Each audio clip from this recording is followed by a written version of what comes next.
बिस्मिल्लाहिर्रहमानिर्रहीम।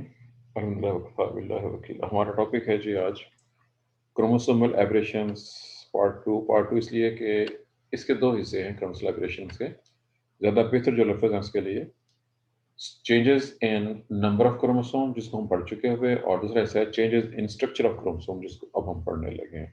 स्ट्रक्चर में अरेंजमेंट भी शामिल है, क्योंकि कुछ लोगों ने जो वर्डिंग इस्तेमाल की हुई है, changes in structure and arrangement of chromosomes is called chromosomal aberration, और यही हमारा आज का टॉपिक भी है। ये अगर एज लॉन्ग क्वेश्चन आता है तो फिर तो आपको उसको रिड्यूस करना पड़ेगा।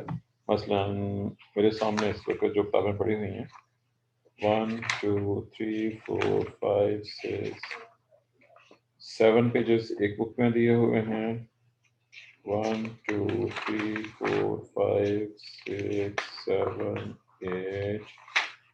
8 पेजेस दूसरी बुक में हैं, और ऐसे ही अदर बुक्स के अंदर मुख्तलिफ तादाद के अंदर मुख्तलिफ लोगों ने पेजेस।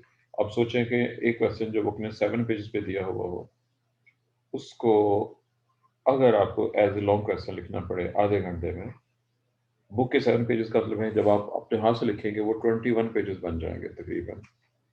आप एक आधे घंटे में कितने पेज लिख सकते हैं, ये आपने बताना है पहले, फिर मैं आगे बताऊंगा कि किसे आपने क्या करना है, कैसे करना है। आपने कभी चेक किया है आपकी राइटिंग स्पीड कितनी है? साइंस सब्जेक्ट में आप जोलॉजी, बॉटनी, केमिस्ट्री में आधे घंटे में कितना लिख सकते हैं, एक घंटे में कितना लिख सकते हैं? जो बताएगा जी।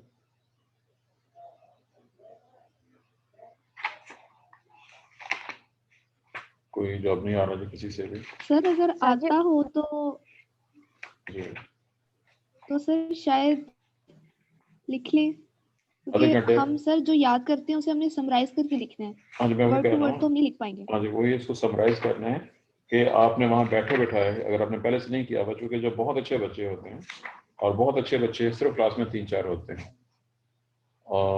मिसाल के तौर पे इस वक्त हमारी एक क्लास फारग हो चुकी हुई है, उसमें भी 3-4 बच्चे अच्छे थे। उसके बाद जो क्लास इस वक्त अब फाइनल में है, उसमें कैक्शा, अगर आप उसके नाम से वाकिफ हैं, कैक्शा टॉप पे है, और वो बहुत अच्छी, वो उसने बहुत स्ट्रगल की है उसने भी। वो हर चीज़ को पढ़ती है, उसको फिर वो जिस तरह की चीज़ होती हैं उसको अरेंज करना होता है, उसको नोट्स की शक्ल में खुद जो है फॉर्म करती है। और ज़ाहिर है कि सिर्फ जो कामयाब स्टूडेंट होते हैं वही ये वाला काम करते हैं, हर स्टूडेंट ऐसा नहीं करता होता। पहले मैंने आपको बता दिया कि जी ये क्वेश्चन बहुत लेंथी होते हैं बुक्स के अंदर, और चूंकि अंदर से एमसीक्यूज या शॉर्टकट्स आ सकते हैं, पढ़ना आपको ज़्यादा पड़ेगा। लेकिन अगर लॉन्ग क्वेश्चन आता है तो फिर आपको समराइज करना आना चाहिए। जी, चूंकि तारुफ इसका हो चुका हुआ। Changes in structure of chromosomes की 4 टाइप्स हैं, उनके नाम मैं बोल देता हूँ। अगर आपके पास अदर बुक्स हैं, कुछ बुक्स ने स्टार्ट के ऊपर ही उनका तारुफ दिया हुआ है, कारवान ने भी तारुफ दिया हुआ है, और रामे ने भी तारुफ दिया हुआ है। इसमें चूंकि इतना बारीक है जो मुझे क्लियर नज़र नहीं आ रहा है, लेकिन बहर इसमें हेडिंग नहीं है कम अज़ कम इस चीज़ का। बहरहाल नोट कर लीजिए कि there are 4 basic types of changes in structure of chromosome, which are number 1 deletion, also called deficiency। deletion को deficiency भी कहते हैं, यहाँ पे आपके सामने पॉइंट नंबर 1 लिखा नजर आ रहा है। नंबर 2 पे होगा डुप्लीकेशन, जिसको एडिशन भी कह सकते हैं। नंबर 3 पे इन्वर्शन, और नंबर 4 पर ट्रांसलोकेशन। ये 4 पॉइंट्स हैं जिनकी तस्वीरें, बेसिक तस्वीरें कारवान और इल्मी दोनों ने ड्रा की हुई हैं। दोनों की तस्वीरें मिलती जुलती हैं, कोई खास फर्क नहीं है।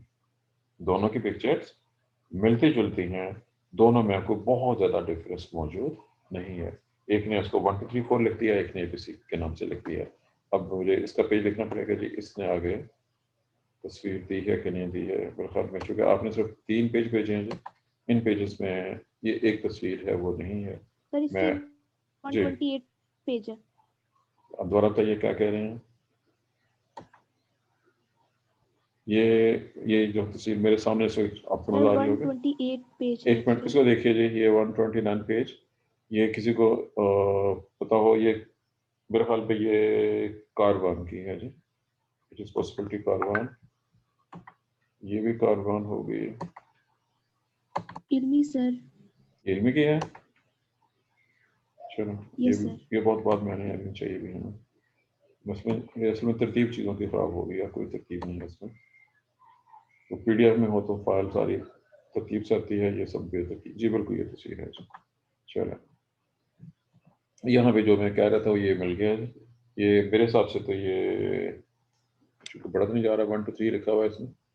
बहरहाल अब आपने इसको खुद पढ़ना है, चूँकि ये इससे बड़ा नहीं हो रहा मुझसे। जो 4 बेसिक टाइप हैं उनकी तस्वीरें बनी हुई हैं, तस्वीरों के अंदर ही इसकी डिस्क्रिप्शन ऊपर लिखी हुई है, लेकिन मैं तस्वीरों के साथ कर देता हूँ। अगर आप देखें, अगर तो जो मैं पढ़ रहा हूँ, अगर मैं सही पढ़ रहा हूँ, चेक कर लीजिएगा, क्या ये 1 2 3 4 5 6 ही लिखा हुआ नज़र आ रहा है आपको यहाँ? और इस पे 7 8 9 यस 10 सर। 11 12 ये 2 क्रोमोसोम दिखाए हुए हैं, ये नॉर्मल क्रोमोसोम्स। अब देखें कि इसमें स्ट्रक्चरल चेंज कैसे आ रही है। इसके अंदर यहाँ पे एरो का निशान मुझे दूर से नज़र आ रहा है, लेकिन वो उसका नंबर नज़र नहीं आ रहा है। इसने क्या, मेरे ख्याल में इसने नंबर 3 डिलीट किया है जी। 1 2 4 5 6 देखें, ऐसे बढ़ा जा रहा है यहाँ से। इट इज़ 1 2 4 5 6, मतलब यहाँ से 3 गायब हो गया है। जो चीज़ गायब हो जी गई है, सर, निकल ऐसे ही। गई है, वो डिलीशन है। एक चीज़ के गायब हो जाने को डिलीशन कहते जी हैं। सर। ये डिलीशन दरमियान से हुई है, इसकी डिटेल अभी आगे बढ़ेंगे। उसके बाद नेक्स्ट में आ जाएं। इसमें आपको डुप्लीकेशन का लफ्ज़ लिखा नज़र आ जाएगा। डुप्लीकेशन को एडिशन भी कहते हैं।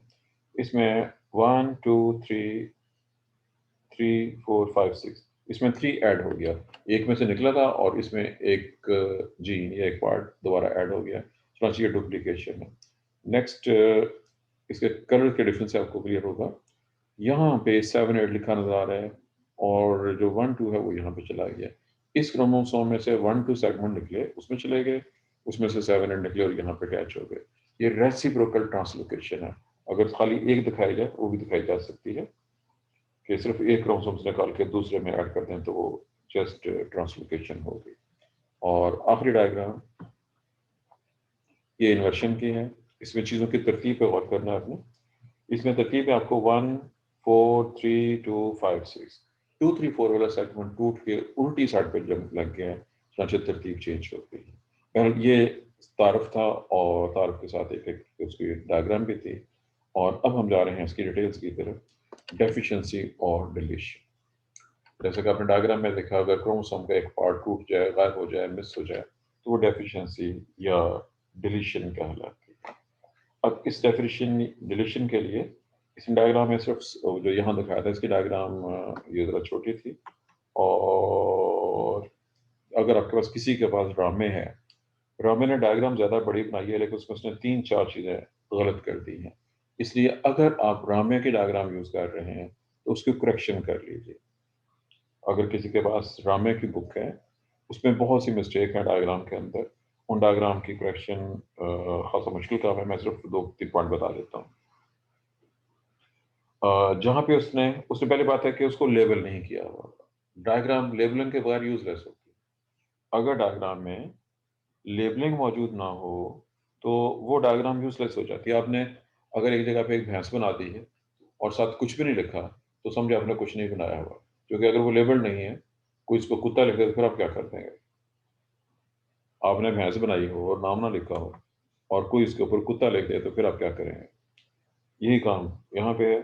डायग्राम, हर डायग्राम प्रॉपर लेबल होनी चाहिए। अगर वो लेबल नहीं है तो वो यूजलेस है। ये खामी है जिरामे की डायग्राम की। इस वक्त मैं उसको छोड़ रहा हूँ और डिटेल में देखता हूँ आगे से अगर कोई मुझे मिल जाए इसमें से कहीं से। बेटा आपकी तस्वीरों की जो तरतीब चेंज है, ये मुझे प्रॉब्लम का बायस बन रही है मेरे लिए।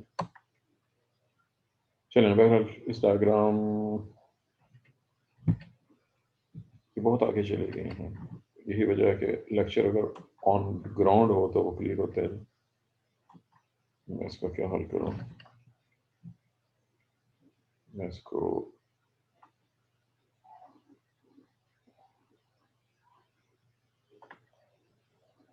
हाँ ये मुझे लगता है आपने कुछ और भेजा, इसको देखें एक बार।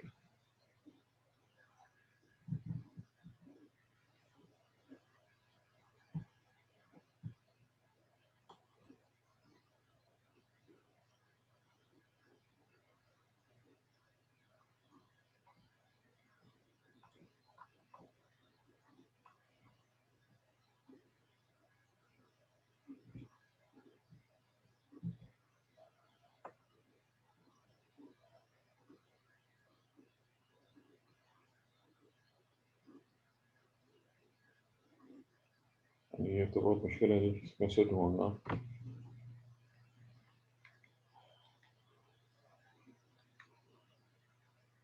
मैं मोबाइल से इसको देख के फ्रंट पे लाता हूँ। सर ये इल्मी का पीडीएफ भेजा है लाइन बाय। अच्छा बेटा, ये वो नहीं हो रहा, वो ओपन ही नहीं हो रहा।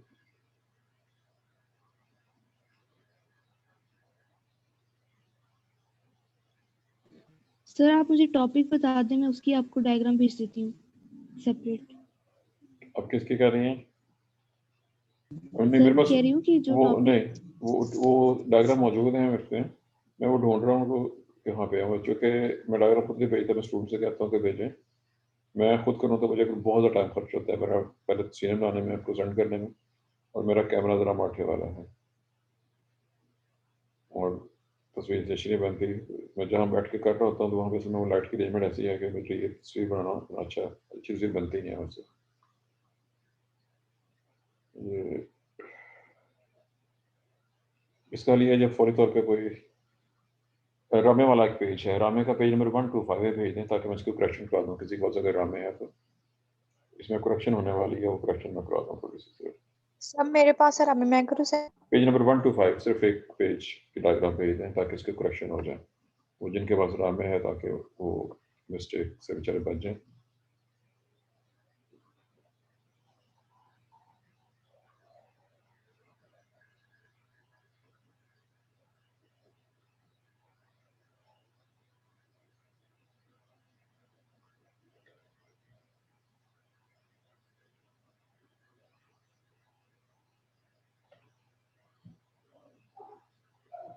इसकी ज़रा करेक्शन नोट कर लीजिएगा, इसमें जो चीज़ें लेबल नहीं हुई और जो मिस्टेक हैं, ताकि आप लोग ये गलती ना कर बैठें। ये क्रोमोसोम जुड़ा होना चाहिए, ये टूटा हुआ है, यहाँ से नहीं इसको तोड़ना है, इसको जैसे ये जुड़ा हुआ है इसको ऐसे जुड़ा होना चाहिए, पहला पॉइंट। सेकंड पॉइंट, ये जहाँ भी ये लाइन लगी है यहाँ पे लिखना है ब्रेकेज पॉइंट, यहाँ पे लफ्ज लिखना है ब्रेकेज पॉइंट। अब ब्रेकेज के बाद इसका ए भी टूटा है, उस ए बी को यहाँ पे अलग दिखा देना है, ब्रोकन पार्ट। यहाँ पे आपने ए और बी ये वाला सेगमेंट यहाँ बना के ब्रोकन सेगमेंट, और जो जो बाकी बचा है ये वाला, इसमें जो जो लिखा हुआ है ये है टर्मिनल डिलीशन, पहला पॉइंट। सेकंड, इसमें यहाँ पे दो जगह पे ब्रेकेज शो हुई है, इस जगह पे इस जगह पे, दोनों जगह पे लिखना है ब्रेकेज पॉइंट्स, इन दोनों को लेबल करना है ब्रेकेज पॉइंट। और उसके बाद ये जो डिलीटेड क्रोमोसोम है, जो पीस निकल गया उसको अलग दिखा सकते हैं, जो पीस निकल गया उसको अलग से शो कर सकते हैं, और ये वो है जिसमें डिलीशन हुई है। अब इसने यहाँ लफ्ज लिखा है इंटरस्टिशियल डिलीशन, जहाँ इसने इंटरस्टिशियल डिलीशन लिखा है इसके साथ इससे बेहतर लफ्ज लिखना है इंटरकैलरी डिलीशन। इंटरस्टिशियल का लफ्ज मतलब कुछ और होता है, इंटरस्टिशियल का लफ्ज होता है दो सेलों के दरमियान, ये दो सेलों के दरमियान डिलीशन नहीं हुई है, इसलिए ये लफ्ज दुरुस्त नहीं है, ये अच्छा लफ्ज नहीं है। अगरचे किताबों में लिखा हुआ है कुछ में, लेकिन it is not proper word. इसकी जगह पे इंटर कैलोरी डिलीशन का लफ्ज यूज करना है, इसको टर्मिनल कहना है। टर्मिनल कहते हैं आखिरी सिरे को, और इंटरस्टिशियल जो उसने यूज किया इसकी आप इंटर कैलोरी का मतलब है दरमियान में से डिलीशन का। इस तस्वीर को गौर से देखिए, इसने यहाँ पे कुछ और लिखा हुआ है हमें जी। अब इसने इस पे सिर्फ खाली टेंडम लिखा हुआ है, इसको मैं फिलहाल छोड़ रहा हूँ। इसको डिलीशन में नहीं आना है, बल्कि इसने डुप्लीकेशन में आना है। ये अगर किसी पास इल्मी है तो दोबारा खुद और कर लीजिए। इसने जहाँ पे खाली टेंडम लिखा हुआ है, ये टेंडम रिपीट को शो कर रहा है, और ये डुप्लीकेशन की एग्जाम्पल है। ये बिल्कुल सेपरेट है, वो अलग सवाल है, ये अलग क्वेश्चन है। दोनों डायग्राम इकट्ठी नहीं बनानी है, याद रखिए। जब आप कोई चीज़ ड्रॉ कर रहे हो, एक टॉपिक की डायग्राम एक जगह पे, दूसरे टॉपिक की डायग्राम दूसरी जगह पे होनी चाहिए। ऐसा ना हो जैसे इसने यहाँ पे कर दिया, इससे मिक्सअप हो जाती है। लेकिन डायग्राम में जो हो रहा है वो बहुत अच्छा है, लेकिन उसको पहले सादा डायग्राम बना के फिर ये डायग्राम दिखानी चाहिए थी, इस लिहाज से इसमें कुछ कमी है। तो हम ये डायग्राम ठीक है, जो आखिरी वाली है टर्मिनल डिलीशन, यहाँ पे खाली टर्मिनल लिखना है, इसके साथ लिखना है टर्मिनल डिलीशन, और इसमें इंटरस्टिशियल लिखना है इंटरकैलरी डिलीशन। ये उसने डायग्राम बगैर नंबरिंग से शो कर दी। ये दोनों डायग्राम ठीक है, सॉ इसके नामल लिखा हुआ है। ये डायग्राम यहाँ पे नहीं आनी है, क्योंकि ये डुप्लीकेशन की डायग्राम है, जबकि इस पेज के ऊपर डिलीशन को शो होना चाहिए था। डुप्लीकेशन आगे जाके आ गई है। ये है जी वो करेक्शन। बहरहाल इस करेक्शन का मतलब ये भी है कि आपके पास जौन सी बुक है उसमें से आप उस डायग्राम को देख के करेक्ट कर सकते हैं। अब मैं एक और चीज़ को इंडिकेट करना चाह रहा हूँ। अगर आपके पास कारवान है, कारवान का page number 61, go to page number 61 of Karwan. If you have Karwan, go to page number 61 of Karwan. वहां पे जो डायग्राम है उसमें एक बहुत आम पॉइंट नजर आएगा आपको जी, ये यहाँ भी नजर आ रहा है जी। अब लेकिन चलें, ये वाला ठीक है जी, अगर ये बड़ा हो गया तो हम इससे पहले म्योसिस में पढ़ चुके हैं कि म्योसिस में खास जगह पे क्रोमोसोम की पेयरिंग होती है। पेयरिंग ऑफ क्रोमोसोम के दौरान अगर अब ये दो क्रोमोसोम थे, अब चूंकि यहाँ पे इसका बैकग्राउंड तो नहीं लिखा हुआ, यहाँ से जीन इस वाले क्रोमोसोम से डिलीट हुई हुई है। जब पेयरिंग होगी तो वो जो जीन है उसका काउंटर पार्ट इधर मौजूद नहीं है, यहाँ पे एक लूप बन जाएगा। लेकिन एक शर्त के साथ, लूप को देख के हम खाली लूप को देख के ये फैसला नहीं कर सकते कि ये डिलीशन हुई है या डुप्लीकेशन। चूंकि डिलीशन में भी लूप बनता है और जहां पे डुप्लीकेशन हुई है उसमें भी लूप बनता है। क्रोमोसोम का जो मैप होता है जिसको हम क्रोमोसोम मैप कहते हैं, जो कि ड्रोसोफिला में अवेलेबल है, उसमें सिर्फ देख के फैसला किया जा सकता है कि इसमें डिलीशन हुई है या डुप्लीकेशन हुई है। आखिर में इसका सिग्निफिकेंस मुख्तलिफ लोगों ने इन्हें मुख्तलिफ बुक्स ने इसके मुख्तलिफ सिग्निफिकेंस दिए हुए हैं, लेकिन जो कॉमन चीज़ें हैं उसमें एक अहम डिजीज़ का नाम है क्राइड्यूचेट के नाम से एक डिजीज़ है, जो कि डेफिशिएंसी की वजह से होती है। अगर क्रोमोसोम का कोई पार्ट मिस हो जाए तो उससे एक सीवियर डिजीज़ पैदा हो जाएगी जिसका नाम दिया गया हुआ है। और न सिर्फ इंसानों में बल्कि मुख्तलिफ एनिमल्स और प्लांट में मुख्तलिफ किस्म की प्रॉब्लम्स पैदा हो सकती हैं क्रोमोसोम के पार्ट के मिस होने से। सवाल का एक हिस्सा हमारा मुकम्मल हो गया जी, और ये हिस्सा था हमारा डिलीशन और loss of A segment also called deficiency. अब हमने दूसरे हिस्से में जाना है। ये दूसरा हिस्सा जिसकी डायग्राम ऊपर मौजूद थी बेसिक्स के अंदर, नाम है जी डुप्लीकेशन और आल्सो कॉल्ड एडिशन। जो चीज़ यहाँ दिखाई गई है, अगर डुप्लीकेशन हुई है तब भी लूप ऐसा ही बनेगा। मैं पहले बता चुका हूँ कि डुप्लीकेशन की पहचान के लिए हमें क्रोमोसोम के स्पेसिफिक मैप देखने पड़ते हैं, जो कि ड्रोसोफिला के साथ वीकेंड क्रोमोसोम और कुछ और इंसेक्ट में अवेलेबल हैं। हर जगह पे उसकी डायग्राम उसको हम देख के नहीं बता सकते कि यहाँ पे क्या हुआ है। पहला पॉइंट तो ये है। सेकंड पॉइंट, डुप्लीकेशन की टाइप्स है। अब वो पेज जो अभी मैंने इससे पहले निकाला था जी, कौन से वाला था, ये वाला था जी, ये वाला पेज। यहाँ पे मैंने कहा था कि इसने डायग्राम में लिखा गलत हुआ है, बड़ा हो जाएगा, इसलिए यहाँ पे खाली टेंडम लिखा हुआ है। It is called tandem duplication. खाली डुप्लीकेशन नहीं बल्कि ये टेंडम डुप्लीकेशन है। और ना सिर्फ इसने टेंडम डुप्लीकेशन दिखाई है बल्कि साथ ही इसने ये दिखा दिया है कि जब होमोलोगस क्रोमोसोम में पेयरिंग होगी मेयोसिस में प्रोफेज 1 में ज़ाइगोटीन स्टेज में तो क्या होगा। इसमें भी लूप बना हुआ है, इसमें भी लूप बना हुआ है, क्योंकि इधर ए बी सी डी है और इधर ए बी सी, ये जो भी नजर आ रहा है, जो मुझे नजर नहीं आ रहा इसने क्या लिखा हुआ है। इसमें गालिबन ए बी सी डी, इसमें एक चीज़ रिपीट हुई है और रिपीट होने के कई तरीके होते हैं। और बहरहाल इसमें रिपीटिशन हुई है, इसमें भी रिपीटिशन हुई है, और ये दो तरीके हैं ऐसे। और एक और सेल्स तरीका भी दिखाया हुआ है, इसमें वो इन्वर्सली कर्व होके दो क्रोमोसोम आपस में पेयरिंग कर सकते हैं। बहरहाल जहाँ पे इस तरह की चीज़ हो वो डिलीशन हो सकती है या डुप्लीकेशन हो सकती है। तो हम यहाँ पे जो उसने साथ ABC भी लिखा हुआ है, जीन्स के नाम या नंबर लिखे हुए हैं, चुनांचे इसको हम देख के बता सकते हैं कि ये रिपीटेड डुप्लीकेशन है, एक ही चीज़ दो बार रिपीट हो गई है। अगरचे अब चूंकि इसमें डायग्राम इसकी बहुत अच्छी नहीं है, जो होना चाहिए था वो नहीं है, इससे पहले एक स्टेप बनना था, वो स्टेप बनेगा और फिर ये डायग्राम आएगी कि पेयरिंग में क्या होगा, कैसे जाएगा, तब ये चीज़ क्लियर होगी डुप्लीकेशन वाली। मैं इस सिलसिले में एक जो क्वेश्चन जो मैं एक्सप्लेन करना चाह रहा हूँ, जो वो मुख्तलिफ बुक्स के अंदर उसका मेंशन आपको मिल जाएगा। अब वो किस बुक में है किस में नहीं है, इट इज़ नॉट श्योर, क्योंकि ये अब आप खुद पढ़ेंगे और खुद ढूंढेंगे कि किस बुक से आपको मिलता है। मैं इसका हिस्टोरिकल पॉइंट डिस्कस करने लगा हूँ। मैं हिस्ट्री के रेफरेंस से एक पॉइंट, जी ये 116 कौन है जी? Roll number 116, sorry roll number नहीं है जी, ये जिसका फोन नंबर 116 है जी। Who is this? जी सर। जी रुबाब सर। जी, ये बताइए कि किस बुक से है तस्वीर जो आपने भेजी है? बुक कौन सी है?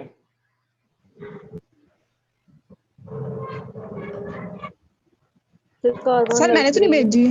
ये फोन नंबर जिसने, ये फोन नंबर 11, जिसका फोन का नंबर में आखिर में 116 आता है, रोल नंबर नहीं बोल रहा है, मैं फोन नंबर बोल रहा हूँ। फोन नंबर 116 जिसका है उसने तस्वीर भेजी है। मैंने ये पूछा कि किस बुक से भेजी है, क्योंकि डायग्राम ठीक है। किसकी है बेटा?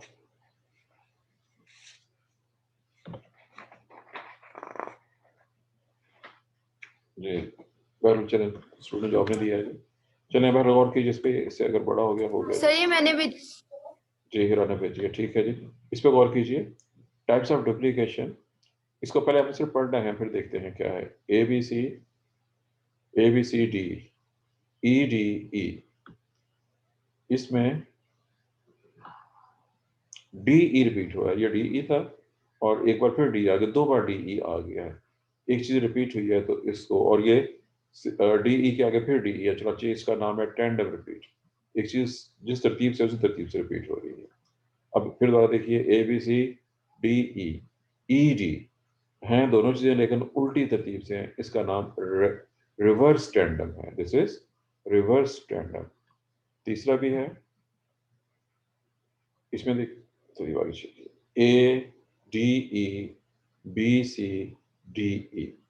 अब इसमें तरतीब है तो रिपीट है, लेकिन अब इसका जो रखना है डिस्प्लेस्ड, डिस्प्लेस कैसी होगी है कि वो अपनी जगह पे नहीं है, अपनी जगह से हट के किसी और जगह पे रिपीट हुई है। डिस्प्लेस का मतलब जगह शिफ्टेड है, दरमियान में गैप है और गैप में ज़रा कोई और जीन मौजूद है। और ये है जी होमोब्रेकियल ऑन द सेम आर्म, एक ही आर्म के ऊपर, क्रोमोसोम के एक ही आर्म के ऊपर ये डी ई और डी ई, दरमियान में और जीन भी मौजूद है। उसके बाद है डिस्प्लेस्ड हेट्रोब्रेकियल। तस्वीर को गौर से देखते हैं, ए बी सी डी ई, यहाँ पे उसका सेंट्रोमियर है, सेंट्रोमियर से आगे एफ जी एच, आगे फिर डी ई, ये जो था एफ जी एच के आगे आई जे था। अब याद रखिएगा, इसने सेंट्रोमियर के इधर इसको एक आर्म कहा है और सेंट्रोमियर के इधर उसको दूसरा आर्म कंसिडर किया है, और इसलिए इस्तेमाल किया डिस्प्लेस्ड हेट्रोब्रेकियल। ब्रेकियल बाजू को कहते हैं और बाजू का तरफ हम आर्म करते हैं डिफरेंट आर्म्स के ऊपर। रिपीटिशन है लेकिन एक ही बाजू पे नहीं बल्कि दूसरे बाजू पे जाकर रिपीट हुई है। और लास्ट वन है जी ट्रांसपोजिशन। ट्रांसपोजिशन क्या है ये चेक करें, ये K L M N O P Q और आगे जाके D E R S D, ये चीज़ यहाँ पे कहीं और से आ गई है, ये ट्रांसपोजिशन हो गई है, यानी कि किसी नॉन होमोलोगस क्रोमोसोम में है। और यहाँ पे देखिएगा ये भी आखिरी टाइप है, ये अब टाइप्स ने बहुत ज़्यादा दे दी है। इसमें ये सेंट्रोमियर है और उसके साथ ये डी ए अटैच है, एक्स्ट्रा क्रोमोसोम, जो कि इनमें नहीं है किसी में भी, ये एक बिल्कुल इस वक्री टाइप की होगी। अब ये वाला क्वेश्चन आया हुआ है, इसकी टाइप्स गालिबन पहले 2 टाइप पूछी थी, मुझे क्वेश्चन की एग्जैक्ट वर्डिंग याद नहीं है। अब से 2 साल पहले ये क्वेश्चन आ चुका हुआ है डुप्लीकेशन की टाइप्स वाला, लेकिन जहाँ तक मुझे याद है शॉर्ट क्वेश्चन था और शायद उसमें यही 2 चीज़ें मुझे थी, जो क्वेश्चन पेपर मेरे सामने नहीं है, मुझे वो क्वेश्चन पर देखना पड़ेगा या आप चाहें तो चेक कर लें। ये कब आया होगा, पिछले साल कौन सा सन बनता है, ये 20 है, 19 में आया है ये, और 19 में, 2019 में बहरहाल ये क्वेश्चन आया हुआ है। लेकिन इसने टाइप यहाँ भेजी, ये किसी ने बताया नहीं पता कि ये किस बच्चे ने भेजी है और ये किस बुक से, चूंकि ये मुकम्मल है, ठीक है, इसको नोट कर लीजिए, चेक कर लीजिए, याद भी रखना है इसको फिर अपना। जी डुप्लीकेशन की टाइप्स डिस्कस हो गई हैं। अब मैं जो चीज़ डिस्कस करना चाह रहा हूँ, आपने खुद पढ़ के देख लेना आपकी बुक में है कि नहीं है, कौन सी बुक्स आपके पास है। मैं इसकी हिस्ट्री वाला एक पॉइंट डिस्कस करना चाह रहा हूँ, बड़ा इंटरेस्टिंग पॉइंट है। टी एच मॉर्गन वो पहला साइंटिस्ट है जिसने ड्रोसोफिला को स्टडी करना शुरू किया और बहुत डीप से स्टडी किया। उसने उसकी टीम ने ड्रोसोफिला के लार्वों के स्लाइवरी ग्लैंड के क्रोमोसोम्स को भी स्टडी किया और उसके नतीजे के तौर पर वो कामयाब हो गया उनके मैप्स बनाने में, जो कि बहुत ही यूजफुल साबित हुए। बहरहाल ड्रोसोफिला में एक कैरेक्टर है, एक है नॉर्मल आई, और नॉर्मल आई के मुकाबले में एक दूसरा कैरेक्टर आया और वो था बार आई। फिर बार आई की टाइप्स डिस्कवर हुई, सिंगल बार, डबल बार और हेटेरोजाइगस बार। अब शुरू में ख्याल था कि जीन्स की खराबी की वजह से है, लेकिन जब उनके क्रोमोसोम स्टडी किए गए तो उनके क्रोमोसोम में डुप्लीकेशन नजर आई, और उस डुप्लीकेशन का जो नंबर रखा गया, नॉमिनल का नंबर रखा गया था, वो सेगमेंट का नंबर था गालिबन 16A। उन्होंने नोट किया कि जो नॉर्मल आई होती है उसमें डुप्लीकेशन नहीं होती, लेकिन अगर एक बार डुप्लीकेशन हो जाए, 16A सेगमेंट 2 बार आ जाए तो वो सिंगल बार कहलाएगी, अगर 2 बार आ जाए तो वो डबल बार बन जाती है, और अगर एक बाजू पे हो, एक बाजू पे ना हो डुप्लीकेशन, तो उसको हेट्रोजाइगस बार का नाम दिया गया। उसमें बार आई जो होती है वो नॉर्मल आई से कदरे छोटी होती है। और ये थे जी वो चंद एक पॉइंट्स जो कि इसकी हिस्ट्री ऑफ डिस्कवरी के हवाले से, डुप्लीकेशन के हवाले से हैं। और ये मैंने बार आई लोकस, बहुत मशहूर टॉपिक है, आप नेट से सर्च करेंगे तो वहाँ भी आपको इसकी हिस्ट्री मिल जाएगी। मैंने उसकी हिस्ट्री का खुलासा आपको बयान कर दिया है, इसकी तस्वीरें। और अगर आप में से किसी ने स्टिक बर्गर देखी हो तो स्टिक बर्गर के अंदर ये डिटेल में मौजूद है आपके सिलेबस में। जी इस वक्त फिर वही बात कि मेरे जहन में इस वक्त नज़र में सिलेबस नहीं है, सिलेबस में देखना पड़ेगा किसने जेनेटिक्स के लिए कौन कौन सी बुक रिकमेंड की है, स्टिक बर्गर का नाम है कि नहीं, मेरे ख्याल में तो होगी इसके अंदर सिलेबस के। कल ये है जी ऑल अबाउट। अस्सलाम वालेकुम सर, 173 की अटेंडेंस लगा। अच्छा जी लगा देते हैं जी। किसी का और कोई क्वेश्चन हो जिसके हवाले से? हमारा आधा क्वेश्चन कंप्लीट हो गया जी, याद रखिएगा, हमारा आधा क्वेश्चन कंप्लीट हो गया है और बाकी आधा इंशाल्लाह कल पढ़ा जा सकेगा, चूंकि लेंथी क्वेश्चन है, बल्कि वह लेंथी क्वेश्चन है। अगले दो इससे ज्यादा करते सर हैं। कल तो छुट्टी नहीं है। हाँ जी, कल का मतलब क्या होता है आप किसी सुनते हैं, कल किसे कहते हैं? जी सर। G 73, where is 73? आप पहली बार आई हैं, दूसरी बार आई हैं क्लास में? सर 198। सर मैं फर्स्ट टाइम आई 173। 198 जी। मुझे लगता है आप सब लोग दूसरी बार आ रहे हैं, चूंकि आप लोगों की हाजिरी लग चुकी है दोनों की। सर मेरा डिस्कनेक्ट हो गया था, मुझे था कि शायद नहीं हुई मेरी। जी होगी जी। किसी को भी क्वेश्चन हो तो पूछ सकते हैं, क्योंकि सिर्फ ये 2 मिनट बाकी हैं, उसके बाद सर मुझे लिपिड्स वाला लेक्चर नहीं मिला। लिपिड वाला लेक्चर कौन सा है ये बताइए? एक से ज़्यादा लेक्चर होंगे लिपिड्स के। तो मैंने उसकी रीज़न ये है कि चूंकि बच्चे सर जो आप जोलॉजी को पढ़ाते हैं। हाँ बिल्कुल वो वाला। लिपिड एक नहीं है ना, लिपिड का तो पूरा चैप्टर हमारा हो चुका हुआ है ना, उसके तो कम से कम 5 या 6 लेक्चर होने चाहिए। ये सर और पूरा चैप्टर ही चाहिए। पूरा चैप्टर चाहिए। चलिए मैं कोशिश करता हूँ कि असल में होता यह है कि सिर्फ चंद बच्चे पढ़ने वाले होते हैं, बाकी पढ़ते नहीं हैं। अब एवरेज व्यू आ रहे हैं 3 व्यू, 4 व्यू या 5 व्यू। अब मुझे एक लेक्चर को अपलोड करने में तकरीबन 1 घंटा लगता है।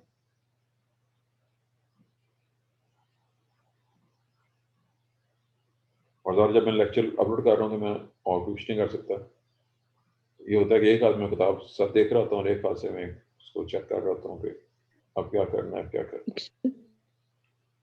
जी सर आप क्या कहना चाह रही हैं? सर मेरी अटेंडेंस सर आप हो गई ग्रुप है। में कर दें। आपकी अटेंडेंस देखना पड़ेगा जी, होगी या कि नहीं होगी। मेरे ख्याल में तो नहीं हुई है जी। आपकी अटेंडेंस नहीं हुई थी, आप उस वक्त आई नहीं थी, आप लेट आई थी। हो गई तो अब कर दी। चलो जी, टाइम इज ओवर। अल्लाह हाफिज़।